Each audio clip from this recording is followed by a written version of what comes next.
Good morning. All right, we have made it through another week. It is Friday, and we are bringing back the Light Seers Tarot to bring in a message. So the week, like last week, has kind of built on, it's like one message that is being compiled day after day after day. So I feel like, to summarize, we have been leaning into the importance of our own energy, our own, like tapping into what it is that we need first and foremost, especially if you're empathic and you take care of a lot of people and you're used to kind of taking care of you last. This week is all about bringing the awareness of what you need, leaning into your divine, like what is your wish, and making it part of your reality and out of your dream space, right?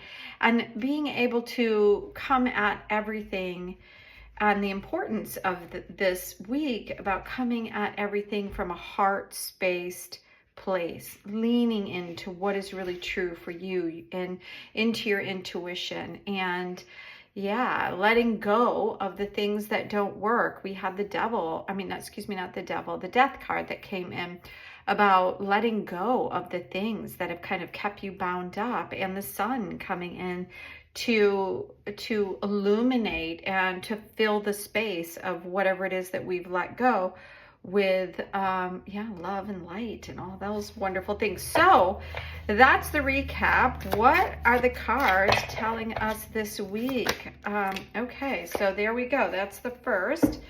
And we have more wands again. So this week has been all about the wands energy, the fire energy. What makes us happy? What brings us passion? It could be, relationships igniting and just beautiful energy coming around for us. And what I think is beautiful is, like, we were building all this wand energy, and this is the 4, which is around stability. 4 is the card of, celebration, possibly marriage, but it's around creating a stable foundation.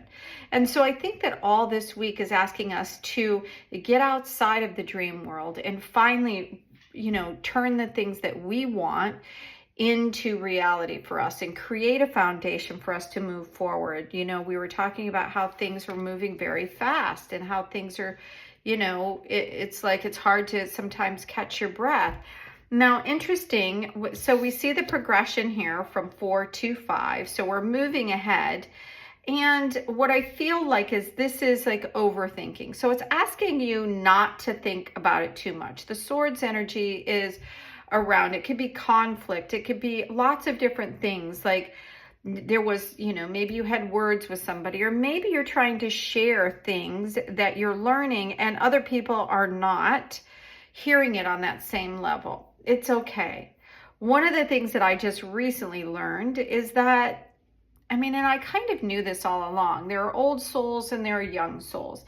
And neither one of them is better necessarily than the other one. But if you're an old soul and you're surrounded by young souls, you could, beat your head up against the wall forever, and they're not going to get you or what it is that you're trying to say, because they're just not soul-wise. They're not mature enough to hear it, meaning that they haven't had as many lifetimes and they're not seeing things in the same way. So if that's what's going on here, I'm gonna pull some more cards. It's interesting because I looked at the bottom of the deck, and on the bottom we have this King of Wands, which is beautiful because it's bringing that powerful energy that we've been feeling all week. And we had the King of Cups and the King of Pentacles letting us know that, we can have all the things that we want. We can have the security. We can have the heart-spaced life that we want. And this is saying, and you can have the power and the passion and the energy to get things done through the world. So let's see if there's another message. So don't let your head get kind of caught up, and don't stop wasting your time with people that, you're trying so hard to get them to see the way you see. it's not always the best thing. It's, you know, rarely the best thing, really is what I'm hearing. Is that, and isn't this interesting? So it's 3, 3, 4, 5, and then we have the king in the middle. So it seems like we're going back to the beginning. But what I'll say is that when we have this passion and this fire and this drive and this power to really get things done, then yeah, maybe we want to step in and find other people that are like-minded, which is what I was talking about this card, is that there are plenty of people that you can surround yourself with that are never going to see the things that the way that you do, and they're not going to help you, and you're not going to fix them or heal them or any of that. So it's asking, so now that we've, you know, kind of going in the direction, figuring out what we want, set the stage here, create the foundation, let go again, change the need to kind of be the healer, the helper of everybody. Step into your true power and find your, you know, your family of, like your tribe, right? That people that, you know, are going to create. Okay, and we have 2 more cards. I love this gift that my daughter got me, because I think it's really showing you the cards in more of a closer way, and it's also, you know, simplifying what I'm seeing here. So, but I do have to do a little bit of work around making sure that everything fits in here. So again, we have a 5, and it's a major arcana card. So you see what's happening here is like, this is amplifying what I was saying over here about the need to kind of let go of people in your space that are just, even though you may love them and you really want to help them, they're really just draining you. The surrounding of people that have like minds. You know, I know some people say, well, you can't surround yourself with only the people that think the way you do because then you don't grow. I'm not talking about that. I'm talking about your tribe, the people. Like, don't waste your energy trying to help everybody or trying to get people to see the beauty of something or their own potential. A lot of times is what happens, because they're not going to see the things, is what I'm hearing, the way you are. So find the people who are invested in their growth and, you know, will help support you. Because the 5 in the Hierophant is around knowing who you are, your potential, your higher self, your wisdom, and, you know, leaning into that. There's a, you know, it could be, you know, going back to school or learning something at a different level. And sometimes learning something at a different level is just not something you're going to be able to share with people that you used to be able to share. And I think that that's what's happening is in this great shift, is that we're literally like learning to take care of ourselves, do what's right for us, and lean in to, you know, to our own spiritual growth and not needing to take anybody else with us.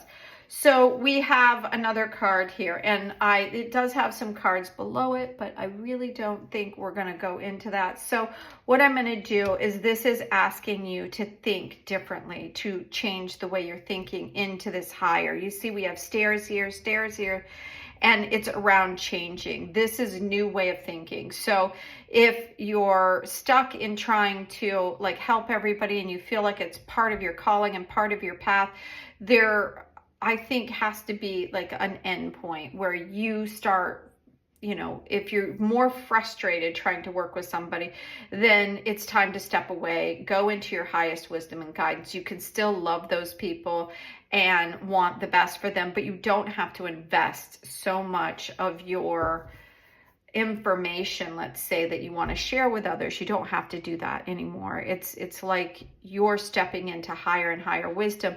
And if you keep, you know, kind of going back into this frequency where you want very much to share, but they're not really getting it, it just keeps pulling you back down, right, into the lower frequency. So it's all about raising your frequency. I love that we are ending up like this because we go back into the 5. So 3, 4, 5, where like there's a progression of what's happening here. Really tap into what makes you happy, what, you know, lights your fire, what is that creative element that really brings you joy, and find the people that are going to appreciate that. Because a new way of thinking is exactly what I think is needed right now. And yeah, and I think it's around this higher this higher aspect of yourself and being able to receive either, you know, higher learning or downloads. It could be that, it could be galactic channeling. There's all kinds of little symbols around, and he is super happy about being in the space that he is and knowing that there is more. There's more, and this is what you want, is this higher joy, not this, like this, oh gosh, not another, you know, moment with this. So thank you so much for being here. I'm delighted to read for you. I will probably put out a 3-card reading this weekend, and until then, I hope you have an amazing day. Bye now.